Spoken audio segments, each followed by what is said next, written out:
Assalamualaikum warahmatullahi wabarakatuh. Perkenalkan, nama saya Miftahul Jannah, NIM 2108662, Prodi Penjaskesrek, mata kuliah pengantar kewirausahaan. Baiklah, di sini saya akan menjelaskan tentang strategi kewirausahaan. Pengelolaan pengusaha. 1.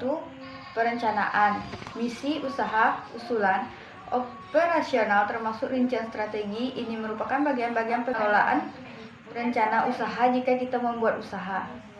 Fungsi perencanaan mencapai keberhasilan manajemen yang biasanya ringkasan berupa maksud usaha, usulan finansial yang akan kita gunakan, proses pelaksanaan yang dibuat, permintaan dana kepada sumber-sumber dana selanjutnya, cara atau strategi pengembalian pinjaman. Jika merencanakan suatu usaha sendiri, maka akan menuntut kita untuk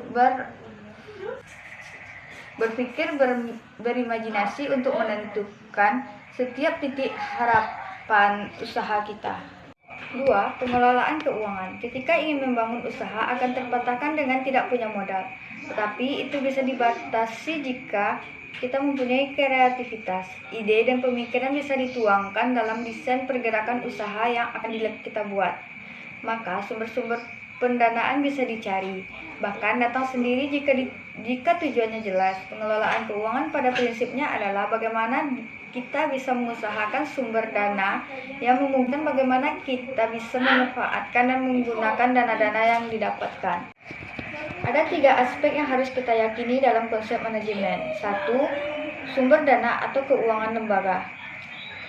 1. Dana internal, yaitu dana yang dari lembaga perusahaan. 2. Dana cadangan atau laba, yaitu sifatnya ditahan yang artinya untuk kondisi-kondisi tertentu. 3. Dana eksternal, yaitu dana pemilik dari tenaga dan keluarga. 4. Dana dari pinjaman atau bantuan pemerintah pusat yang bisa kita manfaatkan. 3. Dana dari perusahaan yang ingin memastikan dananya pada perusahaan-perusahaan kecil yang dianggap potensial. 2. Aspek perencanaan dan penggunaan dana. 1. Kategori pemikiran sejak awal adalah biaya awal. 2. Analisa peluang pokok. 3. Pengawasan dan pengendalian dari ini perlu dilakukan sejak awal usaha dimulai. 3. Pemasaran atau teknik nilai. Persoalan tentang barang atau jasa yang dihasilkan oleh usaha Anda bisa didistribusikan lalu dipasarkan sehingga akan mendatangkan keuangan di kemudian hari. Ada 5 minimal yang harus jadi pertimbangan dalam pemasaran. 1. Keinginan atau kebutuhan konsumen. 2. Produk. 3. Harga yang sesuai dengan konsumen dan sesuai dengan kualitas barang. 4. Tempat. 5. Promosi. Bisa digunakan dalam sosial media.